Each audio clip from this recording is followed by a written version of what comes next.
Hello, today's daily reading comes from the book of Jonah, chapter 1. As always stated prior to reading, get to a church that has Bible study or Sunday school where the word can be broken down and shared with you for an easier understanding. Also, get with some friends who break bread and just have church together. Get you a Bible that you can read. There are numerous versions from NIV to King James. But more importantly, and most importantly than anything I've said, call upon the Lord. If you knock at his door, he will answer and fill you up with wisdom if that is what you truly seek. Amen. Jonah chapter 1 reads as follows. The word of the Lord came to Jonah, son of Amittai. Go to the great city of Nineveh and preach against it, because its wickedness has come up before me. But Jonah ran away from the Lord and headed to Tarshish. He went down to Joppa, where he found a ship bound for the port. After paying the fare, he went aboard and sailed to Tarshish to flee from the Lord. Then the Lord sent a great wind on the sea, and such a violent storm arose that the ship threatened to break up. All the sailors were afraid, and each cried out to his own God, and they threw the cargo into the sea to lighten the ship. But Jonah had gone below deck, where he lay down and fell into a deep sleep. The captain went to him and said, How can you sleep? Get up and call on your God. Maybe he will take notice of us so that we will not perish. Then the sailors said to each other, Come, let us cast lots to find out who is responsible for this calamity. They cast lots, and the lot fell on Jonah. So they asked him, Tell us, who is responsible for making all this trouble for us?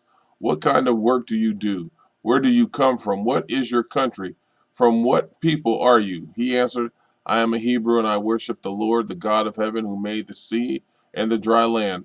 This terrified them, and they asked, What have you done? They knew he was running away from the Lord because he had already told them so. The sea was getting rougher and rougher, so they asked him, What should we do to you to make the sea calm down for us? Pick me up and throw me into the sea, he replied, and it will become calm. I know that it is my fault that this great storm has come upon you. Instead, the men did their best to row back to land, but they could not, for the sea grew even wilder than before. Then they cried out to the Lord, Please, Lord, do not let us die for taking this man's life. Do not hold us accountable for killing an innocent man. For you, Lord, have done as you please. Then they took Jonah and threw him overboard, and the raging sea grew calm. At this, the men greatly feared the Lord, and they offered a sacrifice to the Lord and made vows to him. Now the Lord provided a huge fish to swallow Jonah, and Jonah was in the belly of the fish 3 days and 3 nights. Jonah chapter 2. From inside the fish, Jonah prayed to the Lord his God. He said, In my distress I called to the Lord, and he answered me. From deep in the realm of the dead I called for help, and you listened to my cry. You hurled me into the depths, into the very heart of the seas, and the current swirled about me. All your waves and breakers swept over me. I said, I have been banished from your sight, yet I will look again toward your holy temple. The engulfing waters threatened me, the deep surrounded me, seaweed was wrapped around my head.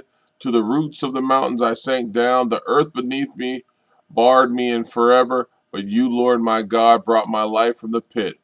When my life was ebbing away, I remember you, Lord, and my prayer rose to you, to your holy temple. Those who cling to worthless idols turn away from God's love for them. But I, with shouts of grateful praise, will sacrifice to you. What I have vowed, I will make good. I will say, Salvation comes from the Lord. And the Lord commanded the fish, and it vomited Jonah onto dry land. Amen.